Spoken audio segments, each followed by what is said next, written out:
আপনার কি মনে হয় সব হারিয়ে গেলেই জীবন শেষ? এই কাঠুরেকে দেখুন, যার অবাধ্য স্ত্রী প্রতিদিন তাকে অভিশাপ দিত। কাঠুরে বাড়ি ফিরলে তার স্ত্রী চেঁচিয়ে বলল, কুড়াল হারিয়েছ, এখন আমরা খাবো কি?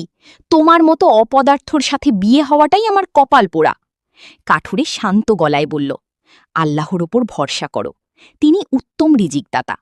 স্ত্রী রাগে রুটি ছুঁড়ে ফেলে দিল। পরদিন কাঠুরে যখন নদীর ধারে বসে প্রার্থনা করছিল, তখন দেখল সেখানে কুড়াল নয়, একটি বিশাল রত্ন পড়ে আছে। সে তা বাড়ি নিয়ে এলো। কিন্তু অবাক করা বিষয়, সেই রত্ন স্পর্শ করতেই তার রাগী স্ত্রী শান্ত হয়ে গেল এবং তার চোখে জল চলে এলো। রত্নটি আসলে কোনো সম্পদ ছিল না, সেটি ছিল কাঠুরের দোয়ার বরকতে স্ত্রীর হৃদয়ের পরিবর্তন। মানুষের ব্যবহার বদলাতে সম্পদের চেয়ে আল্লাহর কাছে দোয়ার শক্তি বেশি। আপনি কি বিশ্বাস করেন সবকিছুর মালিক আল্লাহ?